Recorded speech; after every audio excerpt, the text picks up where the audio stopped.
Welcome back to another edition of the Millennium Live podcast.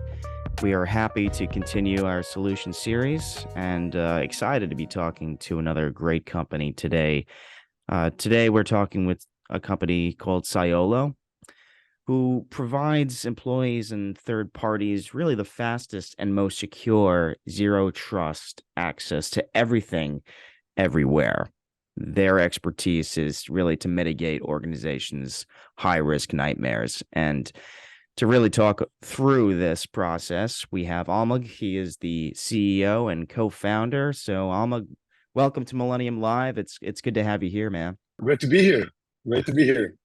So let's dive in to the podcast a little bit. I want to talk just a little briefly about you because I know you have some CISO experience prior to being the CEO and co-founder of Cyolo.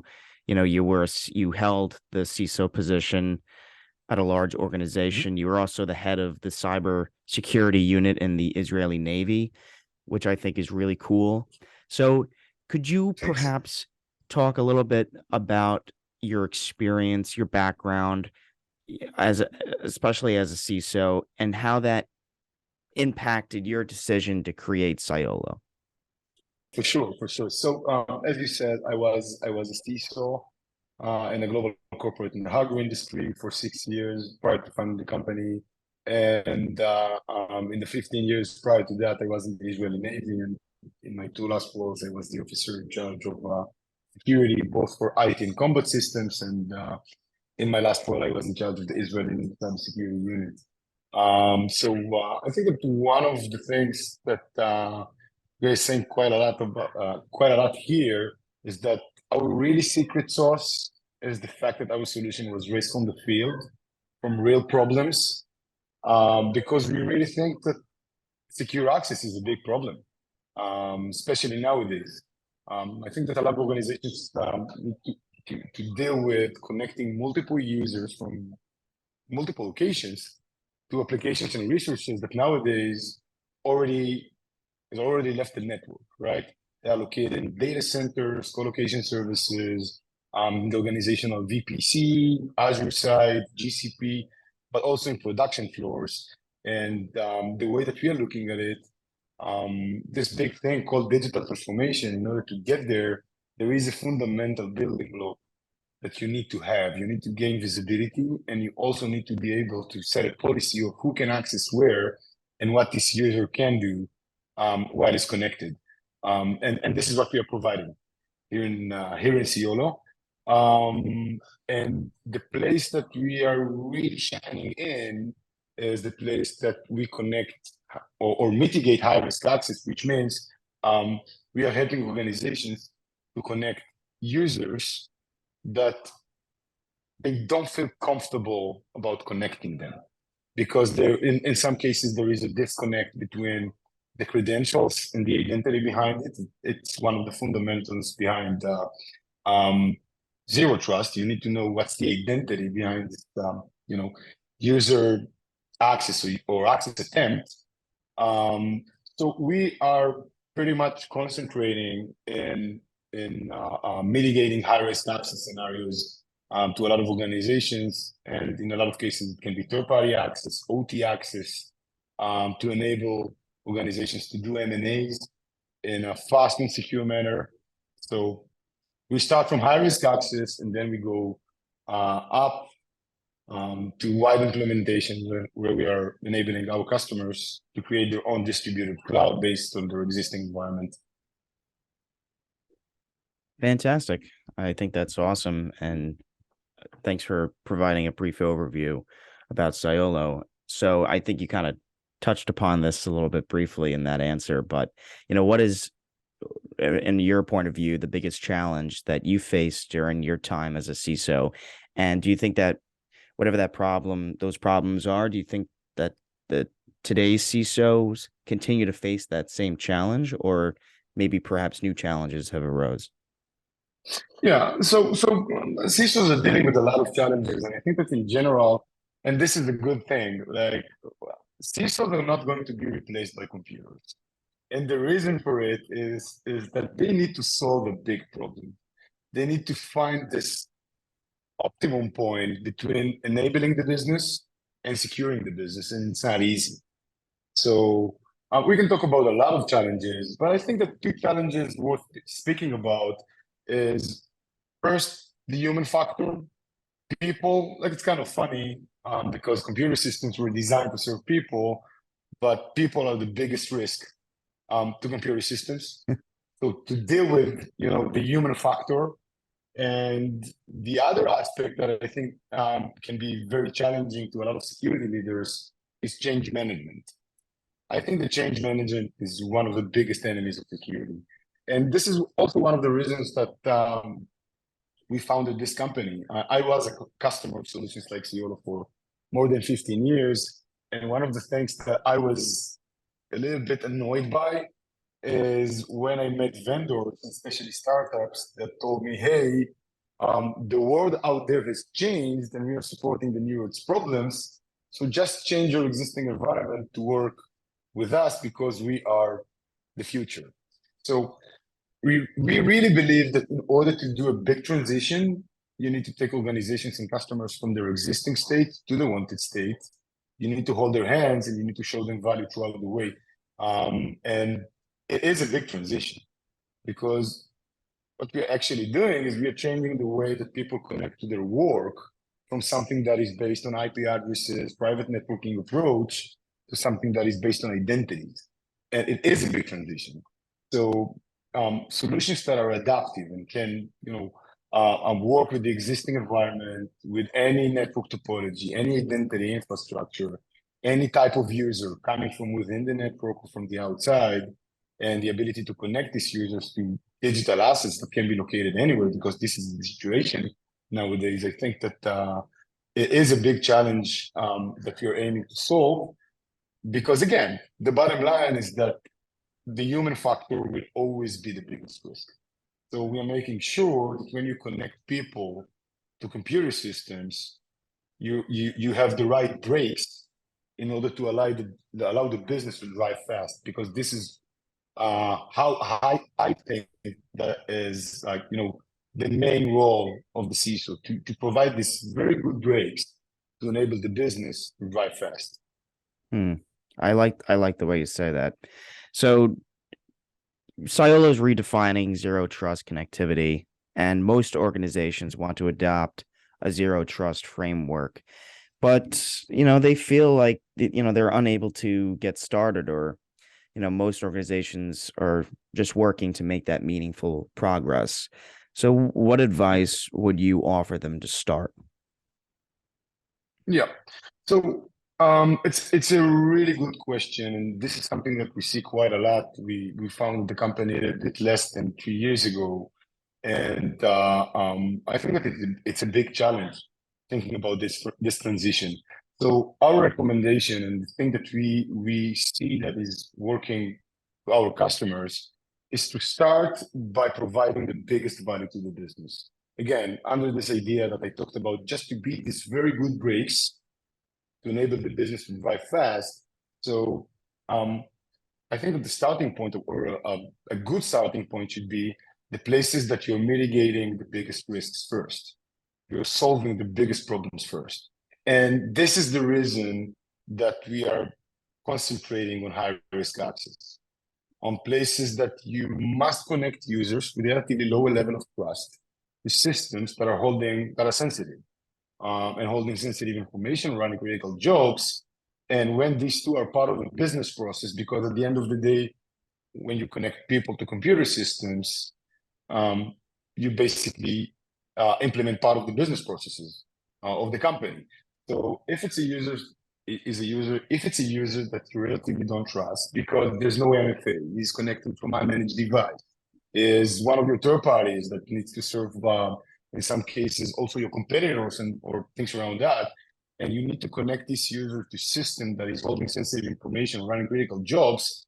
So this is the right place to start, because it puts us in a place that we can bring the biggest value from the beginning and to continue from this point. Yeah. So how do you address security for those high risk users, such as vendors and partners and other third parties that you've you've referenced just now? Yeah. So if we try to think about it and ask in scenarios of high risk access, um, there are certain things that you want to have. You want to have the ability to connect users without sharing passwords. You're providing this capability. You, in some cases, and I know that this point can be a big frustration to a lot of security leaders because I was dealing with it. In some cases, you need to connect users and you need to put one of your employees just in front of a team viewer or Zoom or team screen just to see that this user is not doing something risky. So we are providing capabilities like session recording, something that we call supervised access, that you can connect users just in time while you have someone approving the access in real time and can have real-time supervision over the user's actions. And this user can insert credentials or even to disconnect a risky user if this user is doing something wrong. But also the ability to connect users never to your network, very pinpointed access to a specific application while you can block risky actions because you want to enable this user to connect while you're minimizing the risk. So we have our ability within the product to deal with generic accounts, to connect multiple user accounts into one identity with identity federation while all the passwords are being kept in a vault and the access is very narrow, always application access, never network access, while you have all the controls in place with a full audit trail and the ability to record a session and more goodies that we're providing as part of the service. So the intention behind it is to let organizations the ability to cope with these high risk access scenarios that they don't feel comfortable about, but they need to allow the access. So this is how we're solving it to our customers. And yeah, I'm curious, what is, what the challenges, what types of challenges do legacy applications or, related infrastructure that like pose during this digital transformation process? Yeah, it's a good question. So I can give two examples. One of the examples is one of our customers in the industrial space, one of the biggest packaged goods companies in the world. And their high risk access is to connect third parties coming from unmanaged devices to support their manufacturing floors, all the computers and machinery in their manufacturing floors. So it's pretty obvious that in this case, the potential damage to the business can be enormous, right? Because this company is doing manufacturing, right? So it's part of their main business process. Another example can be one of our customers that is insurance company. So this company that I'm talking about was founded in 2015 and acquired 77 organizations because this is the way that they're growing. And for them to connect M&A, like users from organization that they just acquired is a big risk. So we are supporting them to enable the business with providing this access while they have all the controls in place and they can implement these very good breaks. So let's talk about, this operational technology, cybersecurity. Mhm. What is the biggest change that's happening in this OT market? And on top of the last question, what are your recommendations for ensuring the security of these legacy and custom applications? And in what ways does Cyolo really assist in doing that? Yeah, great question. So what happened in in the OT space? I think that the compelling event was definitely COVID. The way that these organizations were addressing, support and maintenance needs in a lot of cases were on site. You had to send a technician on site because everything was disconnected from the internet. Then COVID came, and a lot of security leaders understood that they need to keep the business running because there was no other option back then. So organizations had to open up, and now when they are breached or their peers or competitors are breached, they understand that they need to secure it. There is a big progress to be made in a very short period of time because of the potential of the damage in these areas. So COVID definitely changed a lot of industries in their openness, but it comes with a risk that we are taking care of. Specifically, and this is something that is also connected to the problems that we see in the industrial space, is that in a lot of cases, the end systems are pretty much legacy or homegrown. And even if you're using tools like Okta or Azure AD, or you cannot enforce MFA, which all of us know that it is a very effective control to all of your users and all of your applications. You're always struggling with the last mile. One of the examples that I can share from my previous role was around Oracle's e-business suite, just to provide multi-factor authentication and single sign-on. So this thing can be a project that can take almost a year and can be really high risk as a project because you cannot allow your ERP not to be accessible.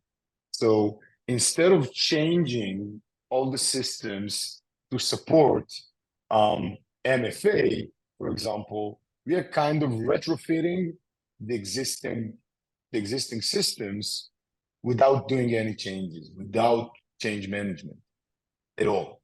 Because again, as I told you at the beginning, the adaptiveness of the solution, the ability to solve problems while you can, address the existing environment is very much important, because we really believe that change management is a huge pain and something that is slowing down security professionals. I agree to that. And I really appreciate the Cyolo mission, to create that unified platform, which really is enabling users to access all of the organization's applications, servers, desktops, and files all very securely and easily. So, you started in December 2019, I believe. Almog, if you had to start from scratch and start now and implement the zero trust, what if anything, would you do differently if you were starting Cyolo today? So first of all, we founded the company at March 20, like a bit before the world flipped upside down. We were just a little bit less than three years. And I think that when we looked at this problem back then, we knew that we need to find something that will allow organizations to implement zero trust the way it should be. Because again, my personal experience was I looked for solutions for zero trust access. I met a lot of vendors back then, and I had one question that I asked all the vendors that I met. And it went like this: can you guys let yourselves in my network, into my assets, without me or any of my team members even familiar with it? So I heard from a lot of them that they have SOC 2 and ISO 27K, and they don't tend to do such things. So I had to refine my question. I didn't ask if you want to do it. I just want to understand if you guys can do it, because you guys are holding my access policies and my encryption keys. So you most probably can do it. And then incidents like SolarWinds, FireEye, and even recently Okta happened.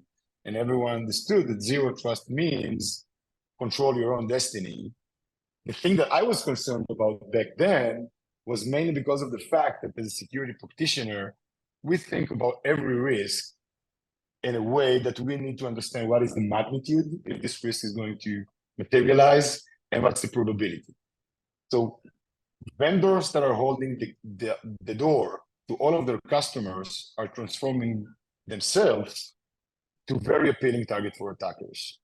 And it is a problem because as attackers are opportunistic, they look and it's a great opportunity for them because they can hack once and get them all. So we understood that we need to build the technology differently. We wanted to make sure that we are providing our customers cloud flexibility and the ability to scale fast. But it was really, really important for us to provide zero trust as it should be, without sharing secrets, without holding the keys to all of our customers' doors, basically. So we wanted to find this balance point between, again, to enable and to secure. And if you ask me, what is my biggest lesson? So my biggest lesson is that I'm not the customer anymore. I was the customer back then, but I'm not. I'm not. And different organizations are looking at their environment differently. So I learned a lot in our first year that there are a lot of different approaches and different constraints. So this is my biggest lesson for sure. Yeah. Well, you have that unique perspective too, being a CISO. So, I first of all, I want to thank you for sharing all this great information about how you over at Cyolo are delivering that seamless zero trust experience. But we like to end the show on a question about the future, and I sort of just want your insights, Almog, about as a former CISO, as being that putting yourself in that customer's shoes, what do you think is the number one priority this going forward this year? That CISOs really need to focus on and think about, in 2023 and beyond. Yeah, it's a good question. So I'll go back to something that I already said. I think that people are the biggest risk, and this is the situation. This is the situation now. That was the situation in the past, and this is going to be the situation always. So to concentrate on people and to concentrate on how you're letting people in will always be a focus point, and you need to concentrate on the things that are important to your business. So every CISO should know what should be this really good break for his specific business.